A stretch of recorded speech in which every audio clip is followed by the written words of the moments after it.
एक नगर में एक धनवान सेठ रहता था। उसका व्यापार बहुत बड़ा था। नगर के कोने कोने में उसकी पहचान थी। सेठ अपने व्यापार में अत्यंत व्यस्त रहता और उसकी संपत्ति उसे समाज में एक प्रतिष्ठित स्थान दिलाती थी। महलों में निवास करने वाला सेठ अपने वैभव और ऐश्वर्य के कारण हर किसी को अपने सामने छोटा समझता। उसने कभी किसी के प्रति प्रेम या दया की भावना नहीं रखी थी। सेठ के महल के द्वार पर बहुत से लोग मदद की आशा लेकर आते, पर सेठ का पत्थर जैसा दिल उन्हें देखकर भी नहीं पिघलता था। उसके मन में एक ही बात थी, दुनिया में सब अपने अपने लिए जीते हैं। उसकी नजरों में प्रेम, करुणा और सेवा का कोई महत्व नहीं था। उसके लिए बस एक ही चीज मायने रखती थी, पैसा और अपने महल की शोभा।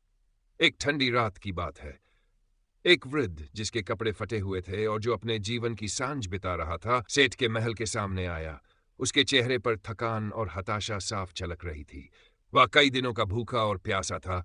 रात बिताने के लिए कोई सुरक्षित जगह ढूंढ रहा था। उसने सोचा कि सेठ का महल इतना बड़ा है, शायद उसके बाहर उसे एक रात के लिए ठहरने की इजाजत मिल जाए।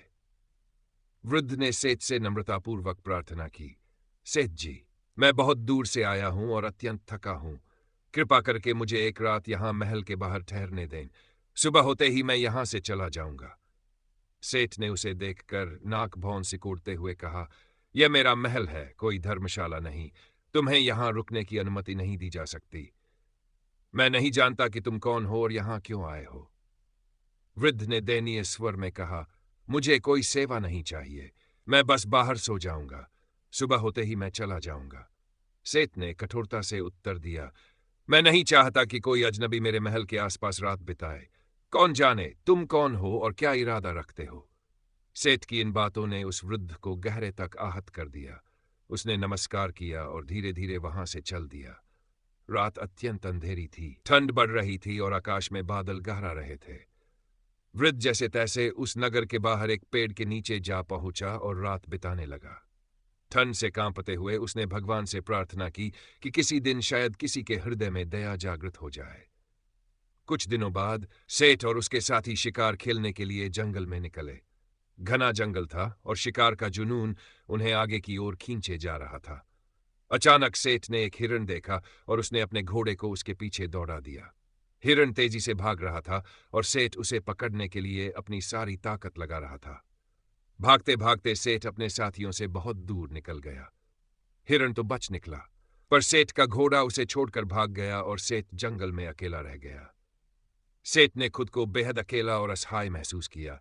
वह कई घंटों तक जंगल में भटकता रहा, पर उसे कोई रास्ता न मिला।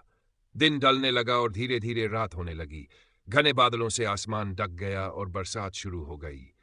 हवा इतनी तेज थी कि बड़े बड़े पेड़ भी हिलने लगे। सेठ ठंड से कांप रहा था, भूख और प्यास से बेहाल था और उसे अपनी गलती का एहसास हो रहा था। तभी उसे किसी की आहट सुनाई दी। उसने देखा कि एक व्यक्ति मशाल लेकर उसकी ओर बढ़ रहा था। पहले तो सेठ डर गया कि कहीं ये डाकू न हो, लेकिन जैसे ही वह व्यक्ति पास आया, उसने विनम्रता से नमस्कार किया और बोला, महाशय, आप यहां अकेले क्या कर रहे हैं?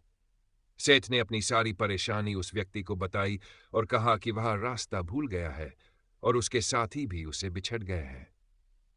उस व्यक्ति ने दया भाव से कहा, आप चिंता मत करें, मेरे घर चले, रात यहीं विश्राम कर लें। थके हुए सेठ ने उसकी बात मानी और उसके साथ चल पड़ा। जब वे झोपड़ी पर पहुंचे तो उस व्यक्ति ने सेठ को अंदर बिठाया और कहा, मैं अपने पिता के साथ रहता हूं, आप यहीं विश्राम करें। उसकी वृद्ध मां ने सेठ के लिए दूध का कटोरा लाकर सामने रख दिया। सेठ को यह देखकर अचरज हुआ कि एक छोटी सी झोपड़ी में रहने वाला यह परिवार उसे इतनी इज्जत दे रहा है। सेठ ने कहा, तुम लोग खुद दूध नहीं पियोगे? उस व्यक्ति ने मुस्कुराते हुए कहा, हमारे घर में जो सबसे उत्तम चीज है वह अतिथि के लिए ही होती है। रात के अंधेरे में वह युवक जंगल में जाकर सेठ का घोड़ा ढूंढने निकल पड़ा। सुबह होने पर उसने घोड़ा ढूंढ लिया और सेठ के पास ले आया। सेठ का हृदय यह देखकर पिघल गया कि वह युवक और उसका परिवार कितनी सेवा भाव से अतिथि का स्वागत कर रहे हैं। सेठ ने उस युवक के पिता को देखने की इच्छा व्यक्त की, तो युवक ने कहा, पिताजी बीमार हैं और बिस्तर से उठने में असमर्थ हैं। जब सेठ ने उस वृद्ध को देखा तो वह पहचान गया कि यह वही व्यक्ति था जिसे उसने अपने महल के बाहर रात में ठहरने नहीं दिया था। सेठ ने झुककर उसके चरणों में गिरते हुए कहा, मुझे माफ कर दो। मैंने तुम्हारे साथ अन्याय किया था। तुमने मेरी आंखें खोल दी।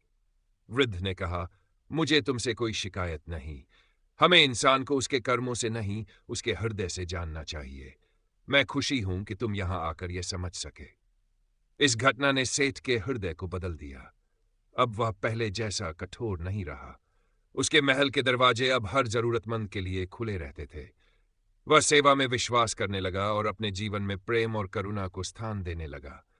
इस तरह उस सेठ के जीवन में एक नया अध्याय शुरू हुआ और वह अपने बदलते हृदय के साथ जीवन के वास्तविक अर्थ को समझने लगा।